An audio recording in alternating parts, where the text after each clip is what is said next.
Agora, não dá para falar de iluminismo e deixar de lado a enciclopédia do Denis Diderot e do D'Alembert. A enciclopédia, né, o que era? Qual que era a ideia da enciclopédia? Era nesse espírito de louvar a ciência, de querer então identificar todas as leis da natureza, compreender mais sobre o mundo, né? Esses dois filósofos, Diderot e D'Alembert, eu não sei se eu pronunciei certo, né? O nome do segundo, pelo menos.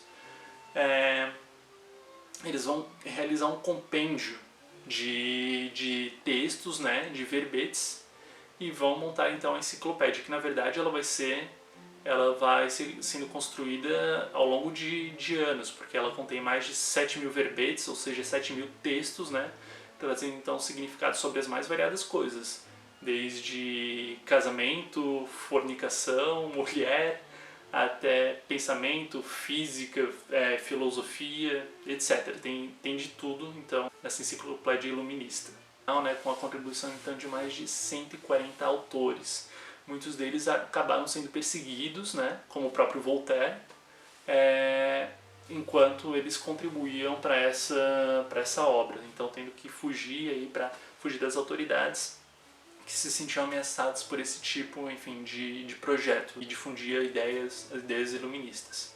Ao todo, ela foi publicada então em 17 volumes, desde entre 1751 até 1765, ou seja, então foi um projeto que levou tempo, né? Não foi um livro assim de 1 ano, de 2 anos. Eu consegui baixar então uma versão da enciclopédia, né? Dividida em 5 volumes, então pela editora da editora da Unesp, né? Pelo site Libgen, que eu vou deixar o link aqui na descrição. Lá você encontra muitas obras de autores, inclusive a maior parte da bibliografia que eu utilizei para montar esse vídeo, né, esse roteiro. Eu busquei então no Libgen, então eu recomendo muito esse site para você encontrar livros bons. Né? E eu peguei aqui alguns verbetes para ler com vocês, né, que estavam então presentes na enciclopédia do Diderot e do D'Alembert. O primeiro verbete que eu quero ler aqui com vocês é o verbete sobre filósofo. Ele que foi escrito por Voltaire e Diderot com mais outro autor aqui que eu não sei pronunciar o nome, né? Ele diz o seguinte: outros homens são determinados a agir sem sentir e sem conhecer as causas que os levam a se mover, e sequer sonham que elas existem. O filósofo, ao contrário, identifica causas na medida em que isso esteja a seu alcance. Muitas vezes as prevê e submete-se a elas com conhecimento. É como um relógio que, por assim dizer, às vezes se monta a si mesmo. Evita com isso objetos que possam lhe causar sentimentos que não convêm nem à criatura boa nem à racional, e busca pelos que possam excitar as afeições convenientes ao estado em que se encontra. A razão é para o filósofo o que a graça é para o cristão. A graça determina o cristão a agir. A razão determina o filósofo a ser o que ele é. Então aqui a gente já tem uma divisão entre filosofia e fé, entre razão e fé. Outros homens são dominados por suas paixões. Suas ações são irrefletidas. Caminham nas trevas.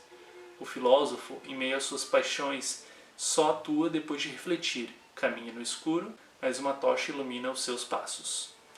Então, olha só a atribuição que ele faz do filósofo à razão, a vinculação que eles reúnem, que eles relacionam o filósofo à razão e como eles as diferenciam da fé, né, do cristão. Além do verbete de filósofo, eu também escolhi o verbete de homem, para a gente dar uma olhada no que Diderot, né, e D'Alembert aprovaram publicar, né, nesta enciclopédia. Homem, ser este que sente, reflete, pensa, que perambula livremente sobre a superfície da terra, que parece estar à frente de todos os outros animais, os quais ele domina, que vive em sociedade, que inventou as ciências e as artes, que tem uma bondade e uma maldade que lhe são únicas, que se deu senhores para si mesmo, que fez leis, etc. O homem assemelha-se aos animais pelo que tem de material, e quando nos propomos inseri-lo numa numeração de todos os seres naturais, somos forçados a colocá-lo na classe dos animais. Melhor e mais perverso que os outros, ele merece, a duplo título, estar à frente deles. Então o ser humano é como se ele fosse o mais superior, né, dos animais. Por quê? Porque ele é dotado de razão, porque ele cria arte, porque ele faz ciência. Esses seriam então os argumentos deles, né, que o homem estaria então, o homem, esse animal inteligente, seria uma criação superior. Agora, porque eu escolhi o verbete homem para a gente contrastar com o verbete sobre mulheres. Por quê? Porque as mulheres, para os iluministas, ela não vai se assemelhar ao homem, ela não vai estar em pé de igualdade do homem. Na verdade, quando a gente vai examinar a história do iluminismo, né, a gente ainda encontra aquela velha crença de que a mulher ela é um ser um pouco inferior a ele, tal qual já como alguns filósofos da antiguidade argumentavam, como era o caso de Aristóteles, né? Dizia que a mulher era passiva, enfim, ela não tinha a mesma capacidade de raciocinar do homem. A gente vai ver nisso então também entre os filósofos iluministas. O que não quer dizer que também não houveram pensadoras iluministas, pensadoras deste tempo. Elas só não eram consideradas aptas, né, pela maioria da sociedade de pensar por si próprias. Eles acreditavam que as mulheres deveriam ser tuteladas, certo? Por isso que as mulheres elas nunca apareciam nas declarações dos direitos do homem e do cidadão, por exemplo. Esse é o caso, né, que vai fazer com que Olympe de Gouges ela crie uma declaração dos direitos da mulher e da cidadã, no qual ela vai pegar a mesma declaração criada lá na França durante a Revolução Francesa e inverter, né, substituindo todos os termos homens por mulheres.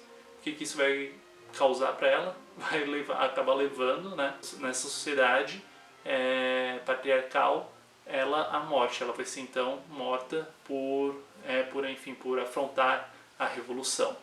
Então, assim, os ideais iluministas de liberdade e igualdade, eles foram muito importantes, sim, para os homens europeus, mas eles não tinham ideia da avalanche, né, da torrente, enfim, que esses discursos, que esses valores iam tomar. Quando as mulheres ouvissem ou passaram a ouvir aquelas ideias, elas também queriam se apropriar delas, né? Queriam fazer uso delas. A mesma coisa, os negros, no caso dos negros, né, a gente vai ter o caso da segunda independência da América, que foi a do Haiti, da ilha de São Domingos, que era uma colônia francesa. Depois de muitas rebeliões, né, de escravizados, lutando pela sua liberdade, Robespierre, então, no meio da Revolução Francesa, vai decretar o fim da escravidão lá naquela ilha. Mas por quê? As ideias de liberdade elas já estavam chegando naquela colônia e os principais líderes, né, daquele movimento eles já estavam então essas ideias iluministas, entre eles principalmente o Toussaint de Louverture.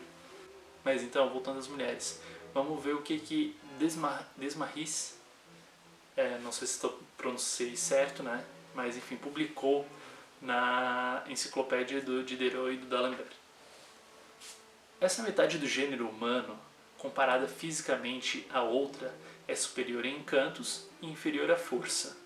A curva das formas, a fineza dos traços, o brilho do semblante, eis os atributos distintivos. As mulheres não diferem menos dos homens pelo coração e pelo espírito do que pelo tamanho e pela figura. Mas a educação modificou suas disposições naturais, de tantos modos. A dissimulação, que parece-lhes ser um dever de Estado, tornou a alma delas tão secreta, as exceções tão numerosas, tão confusa, com as generalidades que, quanto mais observações se fazem, menos resultados se encontram. Distintos por desigualdades, os dois sexos têm vantagens quase iguais. A natureza colocou de um lado a força e a majestade, a coragem e a razão, esse seria o lado do homem, e de outro as graças e a beleza, a fineza e o sentimento, atribuídos então às mulheres. Essas vantagens nem sempre são incompatíveis, por vezes são atributos diferentes, que servem de contrapeso um para o outro. Algumas vezes são as mesmas qualidades, mas em graus diferentes. O que é encanto ou virtude no sexo é defeito e deformidade no outro. As diferenças da natureza devem ser submetidas à educação. É a mão do estatuário que podia dar tanto valor a um pedaço de argila. Então, assim, ele até reconhece a influência da educação, né, no desenvolvimento do intelecto, mas atribui a razão, então, à natureza masculina, a uma natureza masculina. Aí está mais uma evidência, né, do espaço, do lugar que as mulheres, então, né, esperavam, que as mulheres, então, estavam colocadas, inseridas nessa sociedade, né. Bom, atualmente a gente sabe, né, que esse argumento ele cai por terra, né. Se eu fosse resolver falar só das mulheres mais inteligentes que eu conheço de perto, eu já ia ter vontade de parar de fazer vídeo porque ia me sentir ridículo, mas o fato é que isso atrasou muito, então, a luta delas, né? As mulheres, elas realmente só foram começar a se livrar dessa tutela do homem lá no início do século XX, o início do movimento feminista. Ainda sobre filósofas, né, pensadores não só iluministas, mas de todos os períodos, desde a Antiguidade, Idade Média, contemporâneas, modernas, eu indico, né, os vídeos que a Feline de Souza faz no Instagram, né, sobre filósofas na história. Eu vou deixar o link aqui do perfil dela para que vocês então possam acessar esses vídeos, né? É muito bem feito, ela é uma mestre em filosofia, em Descartes, pessoal. E com certeza, né, os vídeos dela tem muita qualidade, de assistir quase todos. Eu também queria deixar uma recomendação de livro nesse vídeo, né, que é o livro A Invenção dos Direitos Humanos, de uma autora nascida no Panamá, né, que é Lynn Hunt, que ela vai... O que ela vai falar nesse livro? O que tem a ver com o iluminismo, né? A noção de direitos humanos, de que o ser humano tem direitos, né, que ele ao nascer ele é portador de direitos, né, remonta, né, então a trajetória do iluminismo. A Lynn Hunt, nesse livro, ela vai explicar como essa criação da noção do ser humano dotado de direitos, né, ela vai estar relacionada com o sentimento de empatia provocado pela leitura de romances epistolares. Esse livro também não é interessante só por isso, não só como romance, como a literatura, ela está influenciando então aí na filosofia europeia iluminista. Mas ela também vai explicar como esses valores, né, a Lynn Hunt, ela vai explicar como esses valores de liberdade, igualdade, de razão, eles vão ser reclamados pelas mulheres e pelos negros também. Então, quando se começou a se fazer a Revolução Francesa, quando começou a se pensar na Revolução Norte-Americana, nas legislações que traziam os direitos naturais dos homens, né? Essas pessoas, esses contemporâneos aí, eles não pensaram em como esses direitos seriam reclamados então por pessoas que eles nem consideravam que eram detentoras daquilo. Enfim, foi então uma outra revolução aí que está escondida. Então essa é a minha recomendação de livro, A Invenção dos Direitos Humanos, que eu só tenho virtual e eu vou botar o link aí também na descrição para vocês poderem acessar. Espero que tenham gostado desse vídeo, espero que não tenha ficado muito enfadonho, muito longo. Curtam nossas redes sociais, ouçam nossos podcasts, são bem legais, modéstia à parte. E nos ajudem no Apoia-se também. A gente tem a nossa conta no Apoia-se. Se você gosta do material que a gente produz, você pode contribuir, né, financeiramente para a continuidade dele, continuidade e regularidade então, disso que nós fazemos. Tá certo? Obrigadão e é isso, galera.